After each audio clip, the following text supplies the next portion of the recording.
In this video, I will be sharing my standout decks for 2024. Here we go.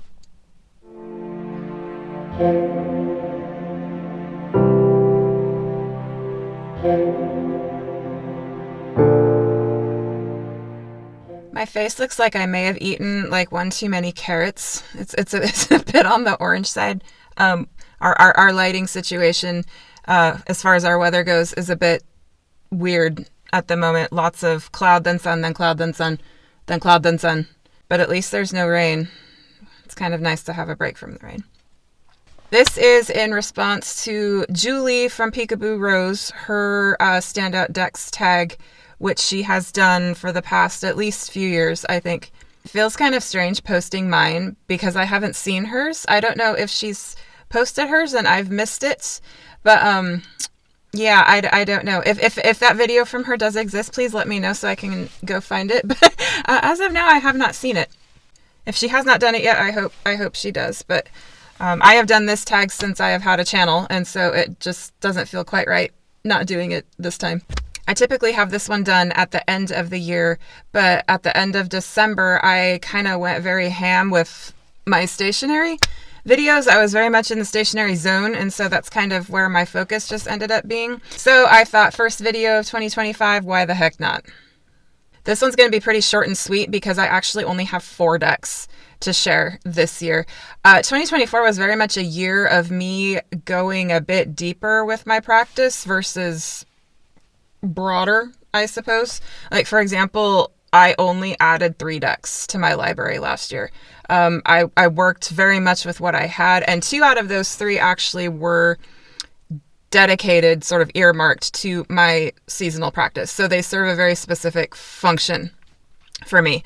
And I just found myself really wanting to work with what I had, and I'm still very much in that space now, and I don't feel that changing, at least for the foreseeable future. As a whole with my practices, just in general, across the board, I'm kind of just wanting to slow down a little bit and continue just dedicating more of myself to the practices and just going to another level, I guess, with them, essentially.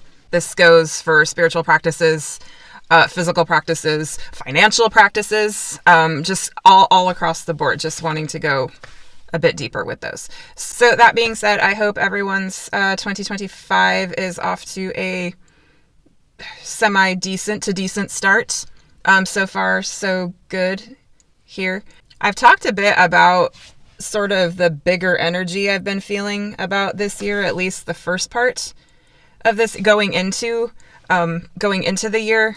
In my Techo Kaigi video, I believe it was that one, where I elaborated on that briefly.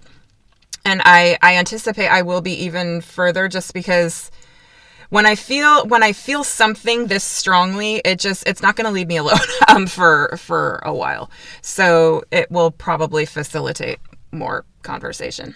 Okay, enough of me talking a lot and really saying very little. I'm going to go top down now, so I can show the cards more up close. So behold my standout decks of 2024 VR to Juli from Peekaboo Rose. Okay, so in all of that blithering that I did in the intro, the one thing I did not mention was my criteria for choosing the decks that I did. These are decks that I used throughout 2024 that held extra meaning for me and were not necessarily purchased in 2024. In fact, out of the 4, only one of those was bought last year. So I just thought I would mention that because I didn't in the intro. Since I only have one oracle in the mix, I'll start with that one. The oracle I chose as a standout deck for 2024 is the Divine Doors Oracle. This is by Andres Ingresia. It's published by Rockpool. It's one of their little decks in a box that are just so cute and are just they're nice little add-ons to readings, or they can actually set up a reading. That card that I'm putting down there on the very left, that is my current door for winter. How I used this deck last year was for my seasonal readings. I chose a door. I drew a door just as to be like the door to this season. And I really like this as a concept because it served mainly as sort of a meditation anchor or a visualization anchor. And it was just, it has that like portal energy that just kind of moves you through a space to get somewhere else. So on the front, I guess there is no front or back, that would depend on your interpretation. But on one side, there is the depiction of a door.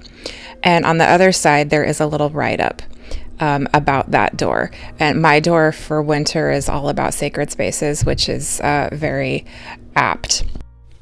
The one thing that I wish these cards did have was either like a little mini booklet or just even a note on the side where the write-up is of where these doors are, if in fact they are real, because some of them look like they're absolutely real doors to real places. Some of them might be a bit maybe graphically constructed, but I really wish there was a little bit of information about the location of the doors. That stairway there, that was my door for autumn, which was probably the best door for autumn I think I could have gotten out of any of these cards. But it's just a really great little deck, and it just served as a really great visual opener. So that's the Divine Doors. Now we'll move into the tarot, and I'll start with the one deck in this little feature that I did purchase in 2024. This is the Tarot of Oneness by Robin, I think it's Voicey. I'm not sure if I'm pronouncing that right, but I opted for the mini edition. I wanted this when it first came out, and I think it was in 2023.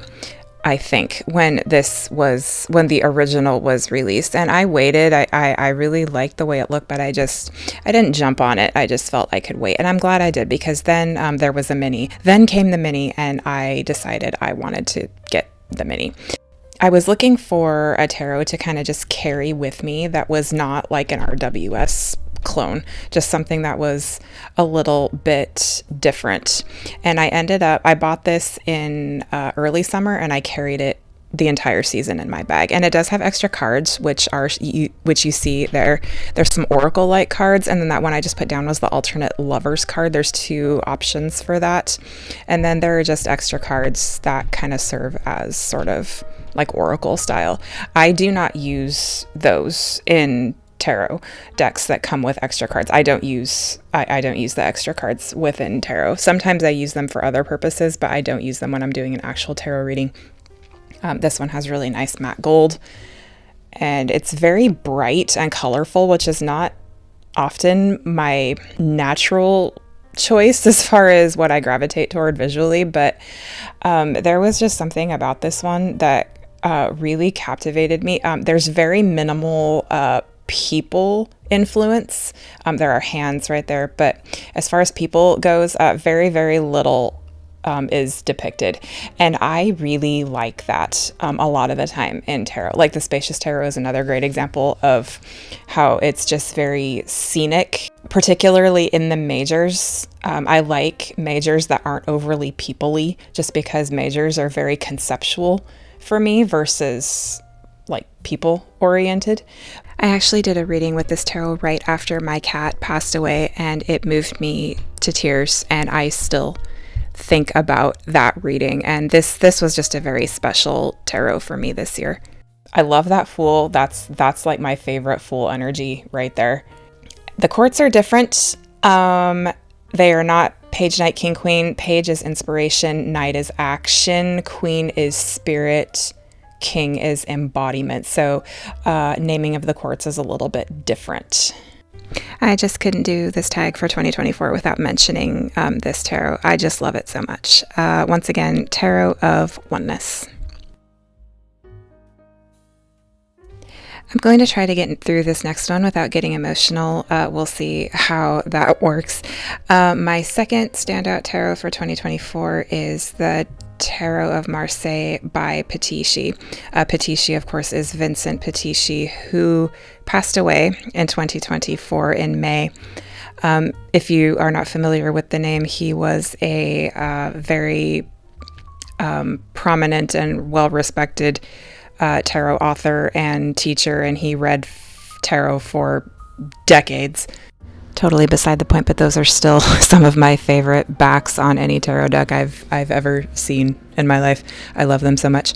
I've said before in other videos that I consider Vincent Petici to be sort of my officially unofficial, like, first tarot teacher when I was on YouTube and kind of just learning tarot as a system and the ins and outs of the structure. And I just love the way that he taught and read, and I learned a lot from him. He has a channel on YouTube. I think the content is still up. It's called Tarot Maps, and he's got loads of videos, and he does both RWS and Marseille based lessons and sample readings.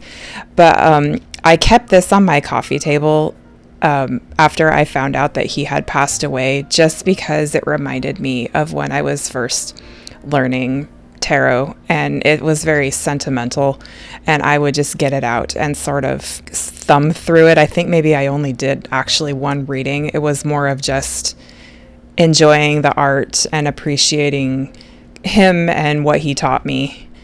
Vincent was also an artist, and he redrew these cards and recolored them. I love these colors. They're right up my alley, the warm toned sort of jewel colors.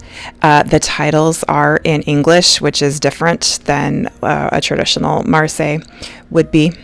There is another version of this deck that's called the Black Keys edition, which I really actually would like to get, just because the majors and minors are differentiated in that the majors have a black background, and I love decks that differentiate between the suits, or if not the suits, the majors and minors, just so they stand out a bit more in a reading. And he also has a version of the 1JJ Swiss, and they're all available, I think, still on Make playing cards. And he also has books on Amazon. I don't think you can buy from his store anymore. I think that content is no longer there. But if you just search him on YouTube or Google him, there's lots of information about Vincent. But yeah, so this one was more of sentimental than anything, but it was still very important to me in 2024.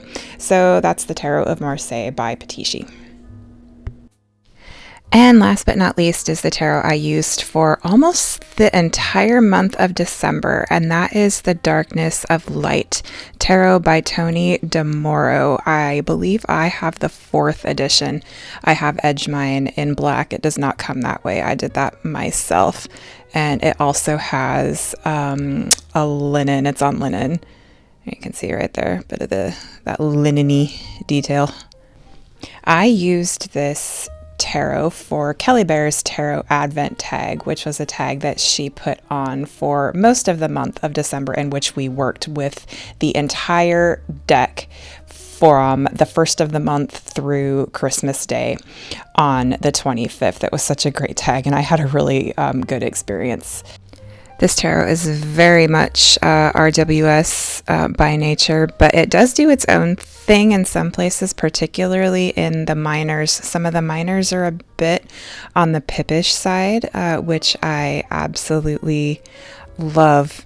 One of the things that ended up happening during that Tarot Advent experience was that some of the combinations I got were just so wild, and it was a great reminder of why I love tarot so much. This is one of those decks that if you feel disconnected from tarot, it can help you. At least for me, it helped me really love tarot again, and just reminded me of why tarot can be such a profound practice.